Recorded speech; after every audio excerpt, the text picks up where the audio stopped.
Timbog ang isang miyembro ng Moro Islamic Liberation Front o MILF at dalawang iba pa sa isinagawang drug bypass operation kagabi sa Taguig City. Kinilala ni Police Major Cecilio Tomas ng District Drug Enforcement Unit ang nadakip na MILF member na si Dencio Gintawan, 35 anyos, residente ng barangay Lower Bikutan; Jason Delgado alias Nicky, 37 anyos, na isang junk shop helper at high-value individual sa listahan ng DDEU; at Alan Sion, 51 anyos, na isang construction worker, kapwa residente ng barangay Bagong Bayan, Taguig City.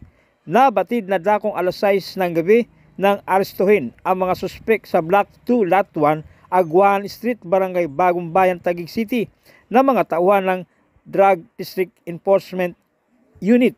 Ayon sa ulat, nakabili ng shabu ang pusher buyer gamit ang bottle money na 36,000 pesos at isang genuine 1,000 peso bill. Nang siyasatin, nakuha pa ang ilang sachet ng shabu na may kabuang 80 gramo at cellular phone. Nadiskubre naman na MILF si Gintawan nang masamsam sa kanya ang isang membership card na kabilang siya sa grupong MILF. Isinailalim na sa inquest proceeding sa Taguig Prosecutor's Office ang mga suspek sa paglabag sa Republic Act 9165 o Comprehensive Dangerous Drugs Act of 2002.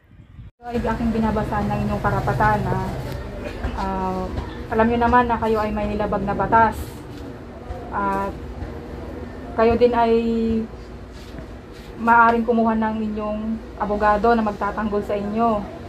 Maaari din kayong kumuha ng inyong doktor na titingin sa inyo. Kung wala kayo nito, pagkakalooban kayo ng gobyerno. Naiintindihan nyo ba ito? Sagot!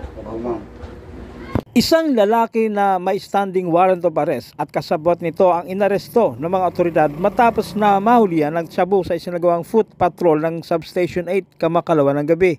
Kinilala ni Police Lieutenant Nolan Navarro, Station Commander ng Substation 8, ang mga naarestong suspek na sina alias Kambal na may standing warrant of arrest dahil sa paglabag sa Republic Act 9165 na inisyo ng korte, at kasabot nito na si alias Michael.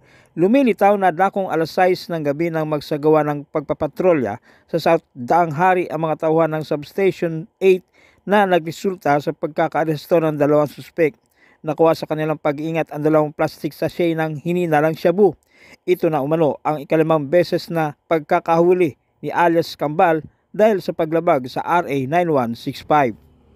Kayo ay inaresto sa salang pagdadala ng pinagbabawal na gamot o under the Comprehensive Dangerous Drug Act RA 9165.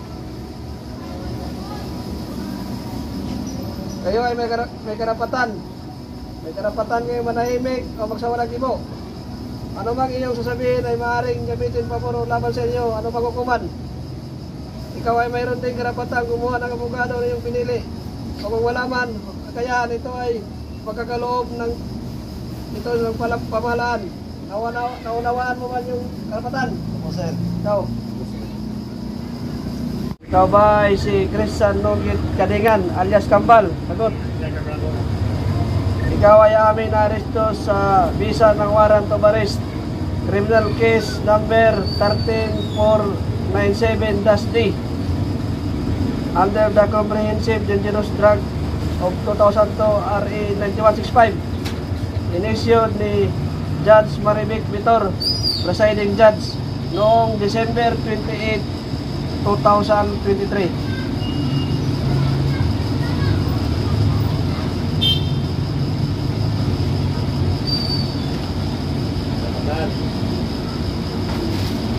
Ikaw ay may karapatan manahimik o magsawalang gibo.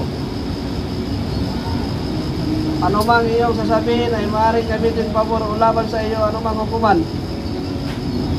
Ikaw ay mayroon din karapatan kumuha ng abogado ng iyong pinili. O kung wala man, kakayahan ito ay pagkaloob ito ng pamahalaan. Naintindihan mo ba? Naunawaan mo ba ang iyong karapatan? Sagot.